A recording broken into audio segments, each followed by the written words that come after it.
Salam Nurayniyə, hər vaxtınız xeyir olsun. Bəli, ötən gün Milli Məclisdə bu istiqamətdə məsələ müzakirə edildi. Elektron siqaretlərin satışı və istifadəsi qadağan ediləcək. Eyni zamanda bu məhsulların tərkib komponentlərinin də satışı, istehsalı, idxal olunması, yəni bu istiqamətdə qadağalar da qüvvədə olacaq. Təbii ki, bu qərar artıq bu maddə Milli Məclisdə bu məsələ təklif olunub və müzakirələr aparılacaq bu istiqamətdə və 2026-cı ilin fevralından artıq qəbul olunarsa qüvvəyə minəcəyi gözlənilir qərarın və eyni zamanda bilirik ki, indiki məqamda elə ağciyər xərçənginin əsas səbəblərindən biri də məhz tütün məhsullarının qəbul edilməsidir və elektron siqaretlər də burada xüsusi yer tutur. Daha təfərrüatlı informasiyanı, yəni necə təsir göstərir, bu istiqamətdə məlumatı qonağın pulmonoloq Sona Hacıyevadan alacağıq.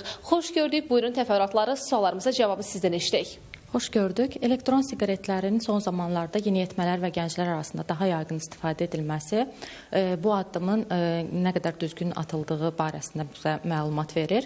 Elektron siqaretlər, yəni gənclər və yeniyetmələr arasında bu qədər çox istifadə edilərək onun beyin inkişafına mənfi təsir göstərir və ümumilikdə qeyd edə bilərəm ki, elektron siqaretlərin tərkibindəki olan dadlandırıcılar, aromatik qoxu, eyni zamanda xarici görünüşünün cazibədar olması və bundan başqa marketinq tərəfindən də zərərsiz adı altında satışa çıxarılması bu şəxslər tərəfindən artıq bariyeri aşmağa imkan verir və istifadəsini rahatlaşdırır və tərkibində olan nikotin asıllıq yaradaraq elektron siqaretdən istifadə sonrasında gələcəkdə normal siqaretə də keçid dövrünü təşkil eləyir. Bu yeniyetmələri və gəncləri qeyd elədim. Bundan başqa öz praktikamda hamilə qadınlarda da elektron siqaret istifadəsi ilə rastlaşmışam, hansı ki dölün inkişafına mənfi təsir göstərir. Vaxtından əvvəl doğuşların yaranmasına səbəb ola bilər. Ədəbiyyatda bu göstərilmişdir.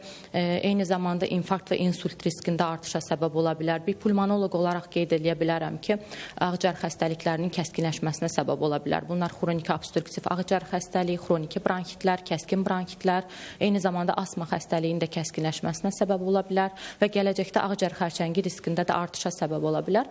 Bundan başqa elektron siqaretlər normal siqaretlərdən fərqli olaraq EVALI dediyimiz bir durum var. Elektron siqaretə bağlı aktiv kəskin ağciyər zədələnməsi, hansı ki bu xəstələr anidən kəskin tənəffüs yetməzliyinə, kəskin tənəffüs çatışmazlığına girərək reanimasiya şöbəsində müalicə almaq məcburiyyətində qalırlar və bəzən süni tənəffüs aparatına belə qoşulu qala bilərlər.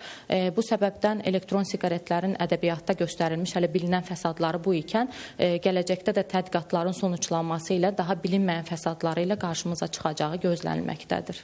Təşəkkür edirəm informasiyaları bizlə paylaşdığınız üçün və bir məqamda vurğulayım ki, ümumiyyətlə son dövrlərdə insanlar arasında belə bir fikir tendensiyası da mövcuddur ki, tütün məhsullarından istifadə edən şəxslər düşünürlər ki, elektron siqaretlər daha az təhlükəlidir, amma elə həkimimiz də bu istiqamətdə məqamı xüsusilə vurğuladı ki, əslində elə bu hətta ənənəvdən daha təhlükəli hesab olunur və indiki məqamda elə Milli Məclisdə bununla bağlı təklif edilən qanun layihəsində məhz bu istiqamətdə zərərin azaldılmasına yönəlib. Eyni zamanda elə biz son vaxtlar bununla bağlı bağlantılarımızda da informasiya təqdim edirdik ki, xərçəng xəstəliklərinin sayı artıb və xüsusilə də burada ağciyər xərçəng növünün yəni daha ön planda olması diqqət çəkir və elə bunu tetikləyən əsas məqamlardan biri də məhz elə insanlara, şəxslərin tütün məhsullarından istifadə etməsidir ki, bu da birbaşa ağciyər xərçəngini yaranmasını tetikləyən məqamları ön plana çıxarır.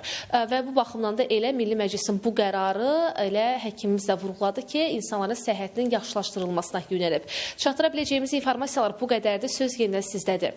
Təşəkkürlər Rəqsanə, sənə və müsahibinə təşəkkür edirik geniş məlumatlar üçün.